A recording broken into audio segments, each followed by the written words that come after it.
Hey Stan, you ready to start this show? I think so. You doing all right? Yeah, I'm okay. Apple tried to push out another update this morning. Oh my gosh, again? You said no, right? Always. You feeling okay otherwise? You ready for the big show? I think so. Is this like the one? What do you mean like the one? The big show. Like the one we've been working on for months now. Yeah, this is it, Stan. We really have to bring our A game to this one. Wow, I can't believe it's here already. The big show. Gosh, it's got my RAM all up in a bunch, just thinking about it. So, are you gonna start? They're waiting for us to get the show going. Right. Okay, ready? Here we go. Welcome to the International Cheese Festival! It's not that one. What? It's not that one. This isn't the Cheese Festival? No, those people didn't even write back to me. Oh, no, sorry. I thought you said that this was the one. Oh, yes, Stan, this is the one. This is the 53rd International Horn Society Conference. Oh, just that? Just that. This is a huge deal. Thank God they didn't hear you going on about the cheese festival. Yeah. Well, about that.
Hey!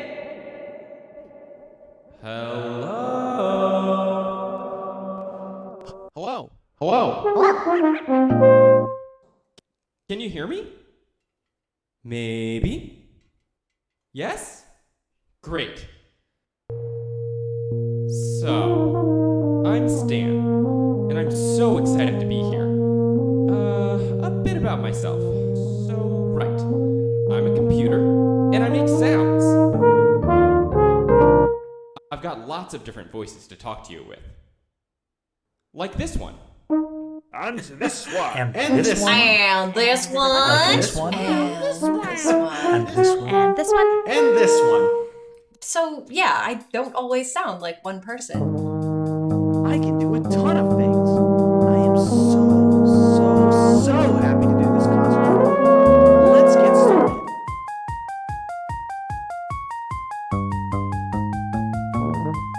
Right. That guy? That's Brian. Brian, can you wave, or are you busy or something? Yeah, I think he's busy. Yeah, so he plays the French horn. The French horn is sort of like a round trumpet. I guess he's pretty good at it.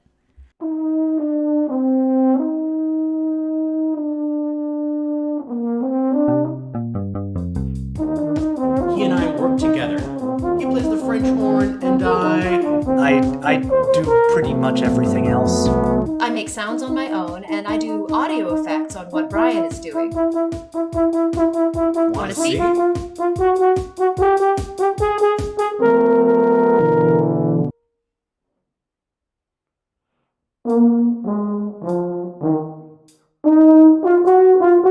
can repeat what he's doing.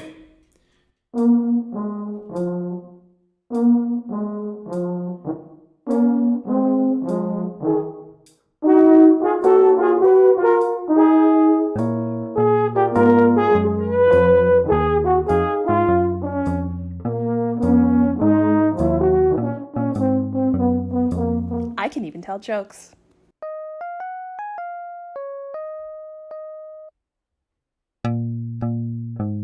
change what he sounds like?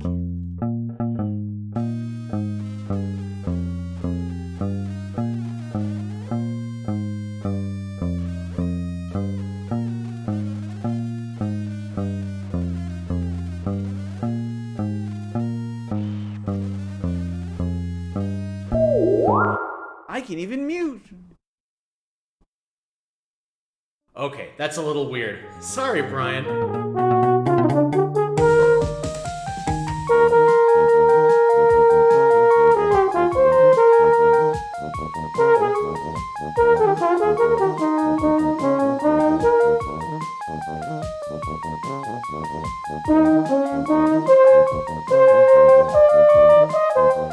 I hope you like this first piece.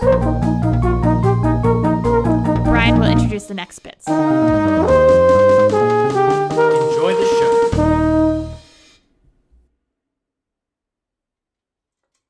Hello, everybody. Like Stan said, I am Brian KM, and I play French horn, and he, pretty much does everything else. I'm so excited to play for this 53rd International Horn Society Conference, and my contribution to the One Horn community is a little bit about bringing art together. So something that's really important to me is bringing art from different genres, different people, and different fields together. And I'm doing that through a preview of my show, tentatively entitled Picture This, where I'm using imagery to create different types of works stemming from my music. I obviously play with my French horn and the computer. I use a program called Ableton to do a variety of different things that Stan already mentioned. I use audio effects like reverbs and compressions and distortions. I use traditional loopers you've probably seen on YouTube, those guys who play guitar for 4 bars and then drums for 4 bars and add layers and layers like Shrek's favorite fruit. I also use auto looping, which is similar to that, but I use MIDI triggers to bring back shorter pieces of what I'm doing. And I also use a variety of different types of synthesis, MIDI, found sounds, different things like that. So I do all of that to add to what I'm doing and create one new product. So the first tune, or the second tune I'm going to play, really excited about this one. This is called Perhaps Bears, and it's based on the work and the idea of one of my favorite wildlife photographers, Brooke Bartleson, who's stationed out of Utah. I'm going to go ahead and put up her work right now on the screen so you can see it. She took this picture a couple of years ago and posted this caption, and I was really taken by it. Particularly this idea of this mystical creature she had invented called the Perhaps Bear. And I thought that was really cool, this idea that you're in your tent late at night after camping and you hear some kind of rustle in the woods or a twig snap, and you go, oh my gosh, was that a bear? And the answer is perhaps, perhaps it is a bear. And you'd have to deal with that because you're alone. There's nothing you can do. And I wrote to Brooke. I said, I love your work. I love your idea. I'm writing a piece about it. And she loved that. And I got together with a writer and actress in Brooklyn named Claudia Troyer, who wrote some narration for this piece. That is the only picture for this piece, but I think it pairs quite well. This is Perhaps Bears, featuring the photography of Brooke Bartleson, the writing and voice acting of Claudia Troyer, and of course, Stan, the computer, on everything else. This is Perhaps Bears.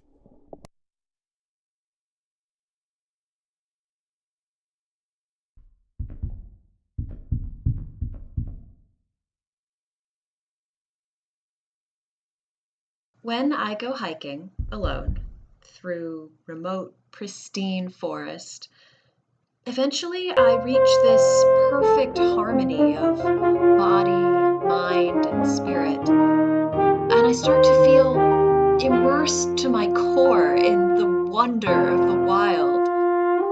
There's no feeling on earth so purely, deeply fulfilling. Except, maybe, that moment after I've finally set up camp, and I slide off my boots in the gathering dusk and crawl into my tent for the night. I wiggle into my sleeping bag, feeling every mile as a subtle burn in my calves and quads. I'm proud of what I've accomplished and eager to take up the trail again in the morning. But first, I'll catch a few hours of well-earned sleep.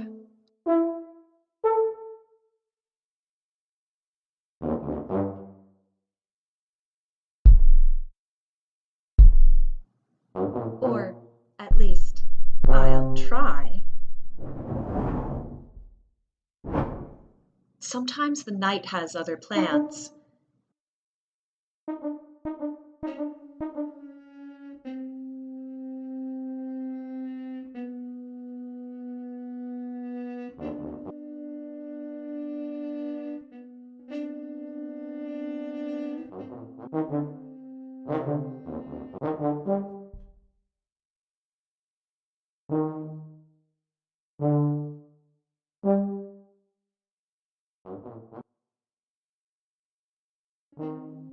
Now, every snapping twig sends a shiver down my spine, makes my heart beat faster until my brain starts to spin into a whirlwind of anxiety. Once night falls, scenarios I would never consider plausible in the daylight start to feel all too likely. My mind casts about frantically until it finds the scariest possible explanation for everything it hears, and it whispers, "That's the one. That's what's out there."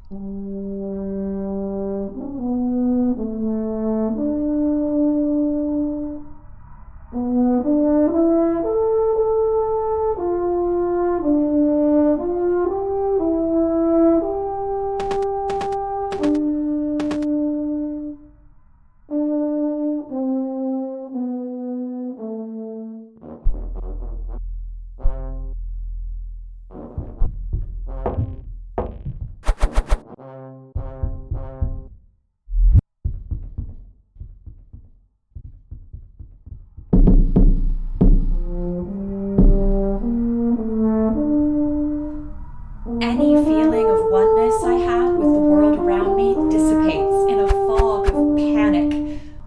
I suddenly feel like an interloper, an intruder, and I hear the denizens of the forest rumbling their displeasure, feel them closing in around my tent, closer and closer until I can almost see their huge, indistinct forms blurring together, creating wild, distorted shapes looming out of the darkness. Anything could be out there.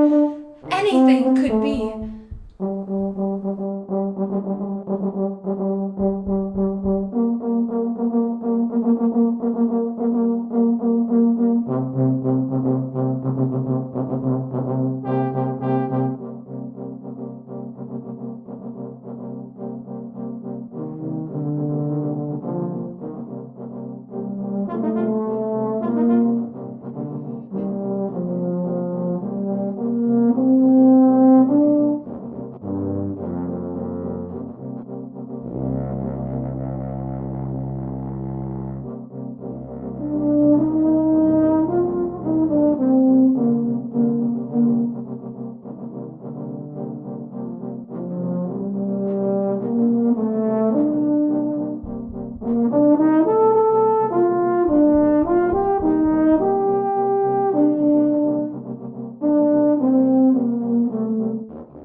It all comes back to trust. Trust in the forest, which has cared for itself and its creatures through all the ages of humanity, and will continue to do so long after we are gone.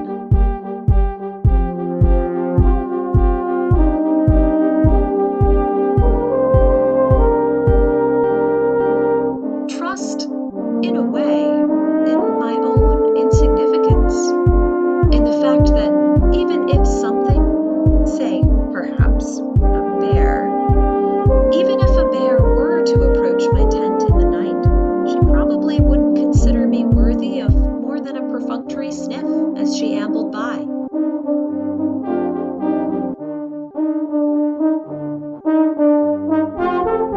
Bears have their own agendas. and I have mine. Tonight.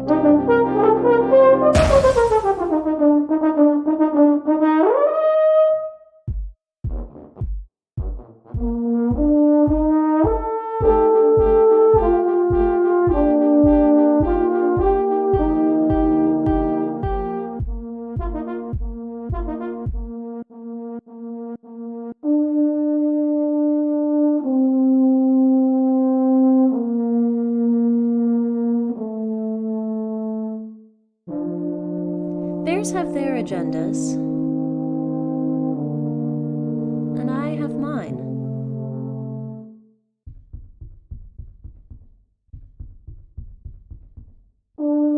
Tonight, it's to sleep.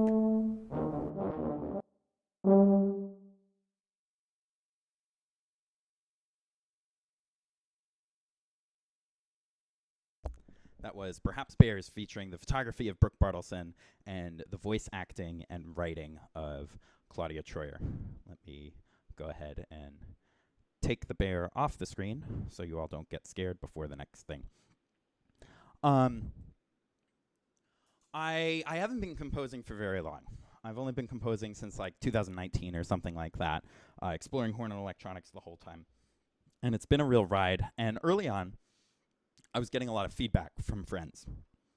And one person really sticks out to me about this next piece, or actually is why this piece got written. They sat me down and had listened to, I think, 2 of my pieces. I think it was the back half of Perhaps Bears and another looper piece that I had written. And he said, you know, Brian, you're really great at writing jaunty music. Now, you have to understand, I am just under 30 years old. And like any self-respecting, hot-headed young professional, I took this compliment as an enormous insult and was horribly offended. And I was so mad that day. I was like, oh, you're really good at writing jaunty music. Oh, I'll show you. So I wrote this piece, and it has turned into a really great meditation and really helpful for me to play to kind of give me some perspective as I try to get a little more mature. And this piece is called Still, and it's sort of a proof to myself, if you get it, that I can write something that's incredibly simple and slow and have it still be interesting, at least to me. And it's for those of you who at home who may be interested in dabbling in electronics, perhaps a looper, this is a great thing to do. It's a great warm-up activity. Still just uses a single looper and layers 8 bars over 8 bars. So I'm going to play for 8 measures, and then what I played for 8 measures is going to get played back immediately, and I'm going to play over that, and Stan is going to listen to that and keep playing over and over again. I think it's 8 systems of that. So it's a really great thing to do at home. You get a lot of mileage out of this in a warm-up, and I do that quite a bit with improvisations or something like that. The visual component to this is I live in Hawaii now, and I love living in Hawaii, and as a photographer, I love living in Hawaii. But the challenge about it is that everything is in such motion. The ocean is so turbulent, and the wildlife is always moving, and the mountains outside my house, you look at them 1 second and the next second they're so different. Everything's so moving. And I went home to see my parents a month ago in Virginia, and it was really interesting because suddenly Virginia was the exotic place, and I was amazed at how still it was in the morning. So I took a couple of walks at 5 or 6 o'clock in the morning and took some photographs, and that is what these are that I'm about to put up on the screen, and they'll play.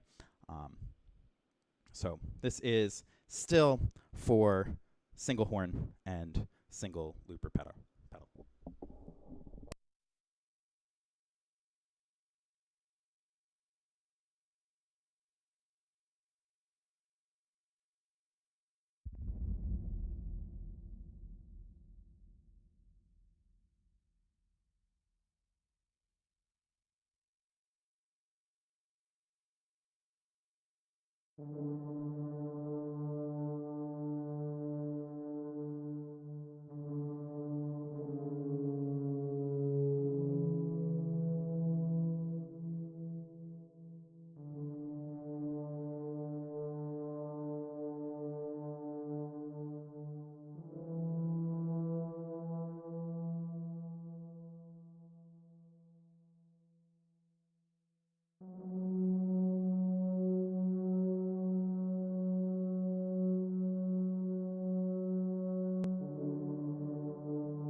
That was Still for single looper pedal.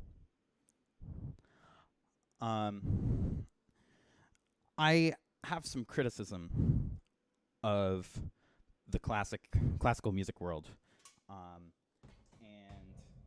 it's that I think a lot of people will agree with me too. There have been a lot of talks about this. I think that a lot of times orchestras just play Brahms and Beethoven because it's Brahms and Beethoven, and it's great. I think bands sometimes play Holst because it's great. And I don't mind playing something because it's great, but I've really wanted to have a personal connection to all the music that I do. And this next piece has a significant personal connection to me, and I'm trying really hard to share this because I think dancers are really good at it, and sculpture people are really good at it, and actors are really good at it. But I don't think that... I think we've struggled, so I'm trying to do a little more in that regard. But I have to kind of prep you in advance that the things that I'm about to say, I think some may consider to be extremely offensive and harmful and perhaps inappropriate for this venue. And I just want to tell you that it would be very easy for me to not raise these opinions that many may find offensive or unacceptable. But I think that I need to share them because I am an artist, and I'd be lying to you if I didn't give you the true place in my heart where this music is coming from. So I'm going to give the program notes for this piece, and I'd like to apologize in advance for anyone who may be harmed by my thoughts. That is a coconut, and I hate them. I hate coconuts so much, and if you give me a couple of minutes to explain why I hate coconuts so much, perhaps we will be able to come together as a community and hate coconuts together, because they are pure evil. And if you give me a few minutes, I'll explain why. So let's talk about what a coconut is, okay? Let's talk about what a coconut is. So you go outside. I live in Hawaii. You go outside. I find them. You pick them up. They're heavy, and you knock on them. They're hard. They're heavy. They're hard. They're rocks, right? Coconuts are rocks. And I don't have a problem with rocks. I want to go on the record here at the International Horn Society Conference and say that Brian KM is pro-rock and anti-coconut. Coconuts just share a few key differences from rocks that make them so awful. So first of all, coconuts are hairy. Rocks are not hairy. And I can hear one of you in the back right now or in your home right now going, oh, that Brian KM, performer-composer, does some cute things with electronics. He doesn't know what he's talking about. Because I went outside my house, and I found a rock, and there was moss on it. And moss is a wig, and that counts. No, it doesn't count.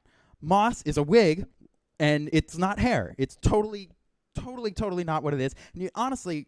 Sir or ma'am or whoever you are, you can take that attitude and not bring it into my show. You can watch some other lecture and not learn about horn and electronics because I don't need that type of energy while I'm trying to perform right now. Coconuts are hairy, rocks are not, end of story. Second of all, coconuts, they grow on trees. Rocks don't grow on trees, and for good reason, because things that grow on trees shouldn't be capable of murder. So say you're on vacation in Hawaii, and a coconut just wakes up one day and is like, yeah, I'm going to fall off. And you get hit. It's like you have to go home. This is not like, oh, I have to go to urgent care or the hospital for a couple of hours because I've had a bad event and I need some stitches now. It's like, no, you go home because your vacation is over and perhaps your month or your year are ruined because that is a serious, serious injury. And there's no retribution. There's no investigation. There's no public outcry. There's no policy. There's nothing.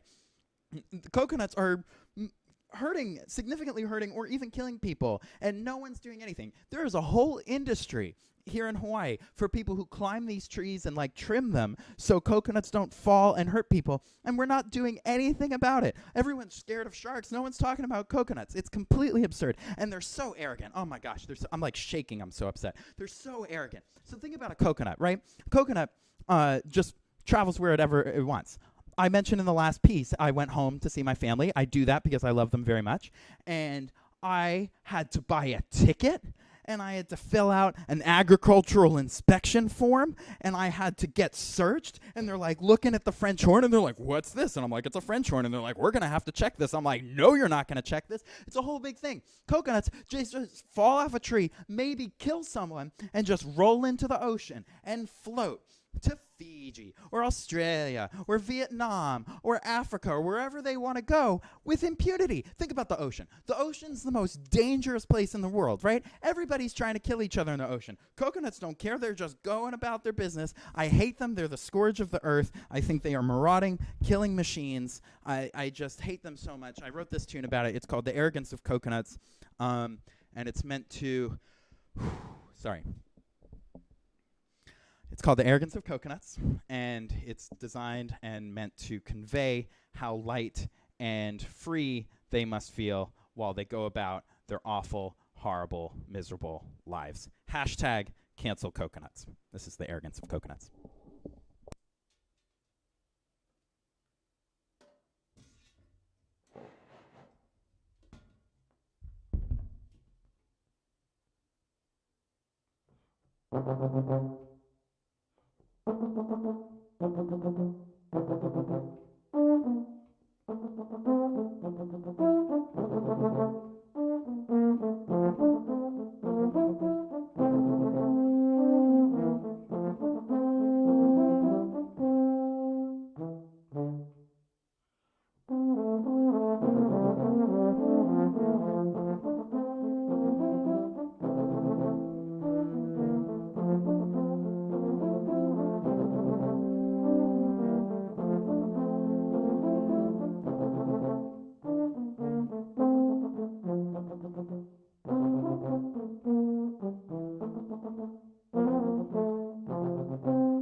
I'm so sorry, everybody. Let's get that off the screen. I'm so sorry.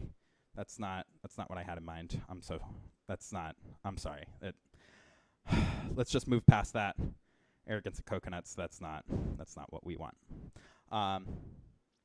Thank you so much to the International Horn Society for inviting me to come do the show. I understand that it's a pretty big risk to have a relatively unknown performer-composer come do a technology-heavy show on your show without much of a knowledge of what it was I was about to do. And I just want to thank the folks at IHS for having me come out. I really, really appreciate the bravery and the nicest to invite me out to the show. Thank you so much. The next piece I'm going to do is a world premiere. I'm really, really excited to do this piece. I've been working on it for quite some time now. It's the biggest and most complicated piece you're going to hear from me today.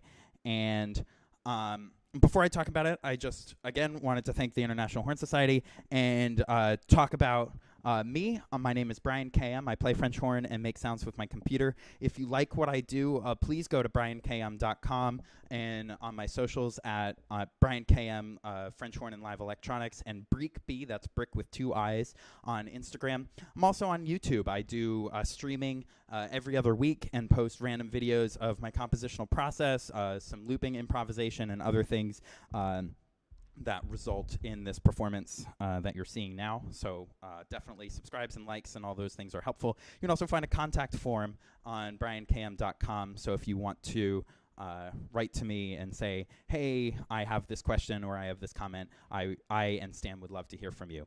After this piece, I'm going to, I have the app on my phone. Andy helped me download it today.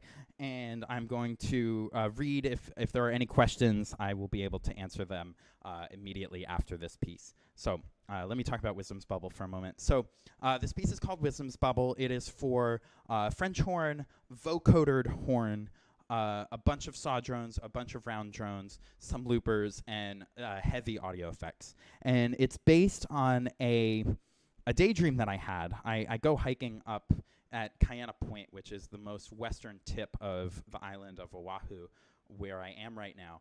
And there are these beautiful birds, the lays and albatross there. And I think they're really great. And it's important for the story that you know that these birds do not dive into the ocean. They do not fish in the ocean. That's not what they do. But the daydream is that they do.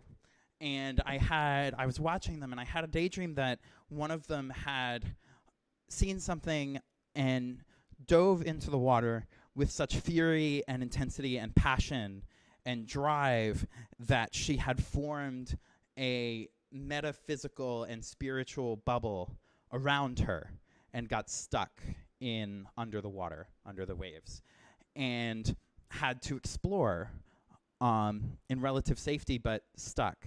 And as I was reading about these birds and researching this piece, I learned that one of them, one of the named birds, the oldest named bird, Wisdom, is over 60 years old and is still having chicks. And I thought, of course, this piece is about her.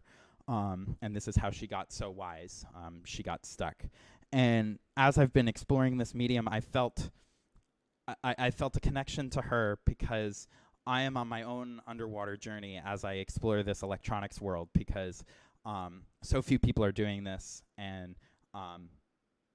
I have a DJ as an electronics teacher, and we have major communication challenges because we don't necessarily speak the same language, and it's just been a wild ride, and I really empathize with her. The visual component for this is I couldn't get this image out of my head. This is a drawing I did maybe 5 weeks ago while I was writing this piece. I just had this image in my head of that's Wisdom in her bubble being stuck underneath the waves. Thank you again for coming to my performance. This is the world premiere of Wisdom's Bubble.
That was the world premiere of Wisdom's Bubble for horn and various electronics. I am Brian KM.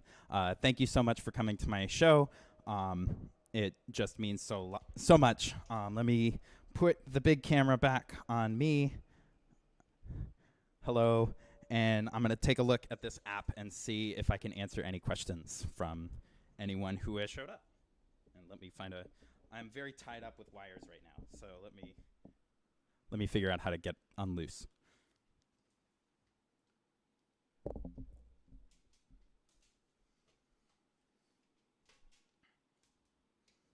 There we go. That's better. All right, let's take a look and see. I'll go ahead and close or stop Wisdom's Bubble so it doesn't keep going and answer any questions that are here. IHS53.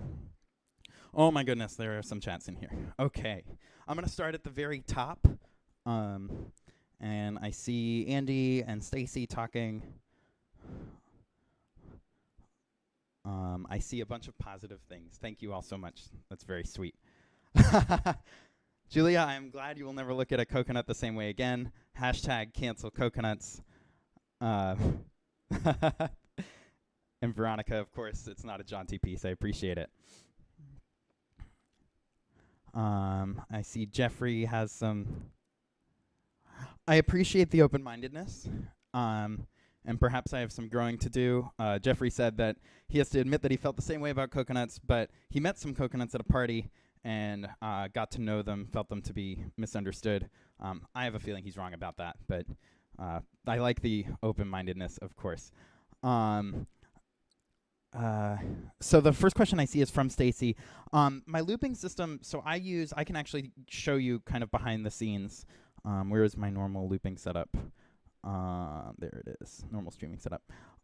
So this is one of my screens right now. And you can see that I have Wisdom's Bubble this is Ableton, this is where Stan lives. And then on the left I have the music. All of the rehearsal letters are where I push buttons. And this is the bubble sound. So these different things mean different things to me. So I moved Q to back here. There's just different button pushes. So the piece goes from top down. You asked about my my looping system, and I can actually show you. The best thing to show you is still for that. So I'm gonna go ahead and open that up so you can see. The streaming setup I use while I have it open looks like this. That's running on a different screen right now. So the show typically uses 2 to 3 screens at any point. But right now I've opened up still. And this is a really simple setup. You see I have, from the bottom, audio doesn't mean anything. I have the headphones. That goes into me. It has a little less reverb than for you guys, so I can get the timing a little better. There's a different mic setup for the headphones. And this is the mic I have. You may have noticed that my microphone is directly into the horn. So it's very close. I'm sure you all have struggled with miking a French horn. And I actually just use an EQ and I use some reverbs for that. I actually use 2 different reverbs for most of my pieces. I have a close reverb that's just for kind of normal horn playing. That's at the beginning of Wisdom's Bubble. And then I have a more spacey reverb that's like a cathedral setup that I use for perhaps still or the middle of the Wisdom's Bubble. And perhaps Bears actually uses very, very little reverb. I like that drier sound for Wisdom's Bubble. And then there's the microphone setup again, and then still, and this is the looper. So it's just a simple looper. I control it with my feet. I can't show you, but there is I have a 20-button pedal board beneath me, and that I'm working with my feet. And basically what I do is I start, and it knows it's going to record for 8 bars at some tempo. It doesn't know what tempo it's going to be. It just knows that when I stop, it's 8 bars of 4/4. And then I push the plus button, again with my feet, and it starts looping those 8. And the blue means that it is playing back what it has been recorded into it, and the plus means it's not listening, but it's still playing back. So still is I start and set up the first looper, teach it what 8 bars means. There's no click track for it. And then I end up playing the rest of the pieces over this single looper. And that's the whole piece. So the looping setup is very, very simple for computers. One of my major influences is a cellist named Julia Kent. And she uses some older standalone products like Super Looper.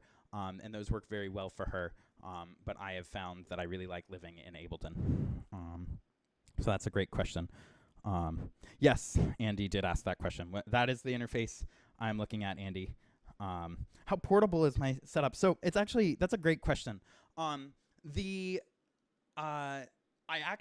started writing this show in 2019, before performing for Zoom was cool. And I had always envisioned it being an in-person performance. So I have a big ol' keyboard amp that I use. I have Stan, the computer who sits on a music stand, and then 3 different audio interfaces for the show. But it's really quite portable. It would take me, if I were to, there's a YouTube video on my YouTube channel of me performing one of my pieces in a church. And I think it only took me 2 trips to get from car to where I was with all my things. So it's certainly not something I can just easily, I can't carry onto an airplane, but especially if a venue were to provide the house speaker setup, it's really not that intense of a setup. Most of the things and the processing happens in a computer, so it's really quite straightforward in terms of that. Let me take a look. Speaking about the interfaces, I have one interface that goes into Ableton. I have another audio interface that is for this microphone, and I have another audio interface that controls this wireless microphone, which has really been my saving grace. If you didn't notice, I move a lot when I'm performing, and I used to have just an SM57 behind me, and that was very difficult to get me to stand so still. What is my... Andy's asking me what my electricity bill is like. There's this great thing about living in Hawaii that I have a landlord, and she complains occasionally, but that might be because my biggest concern, believe it or not, when I'm doing this show is heat. Keeping the CPU cold is a massive thing that I spend a lot of energy and time on, trying to make my sets more efficient, trying to help Stan stay cool. So I do run the air conditioning when I'm playing this show. But fortunately, she installed a bunch of solar panels just outside, so it's not so bad. But if that's all the questions, it's 10:57 for me. Again, thank you so much for coming to this performance and the world premiere of Wisdom Bubble. It really means a lot to me. If you like what I do, you can find out more at briankm.com, where I have, of course, links to my YouTube channel, how to book me for a show if you are a college professor or a high school teacher and want to book me for a show. I'm also on Facebook and Instagram, so please give me a follow there. But anyway, thank you so much for all the positive comments in the chat, and I wish you a happy horn for the end of IHS53. Thank you for coming.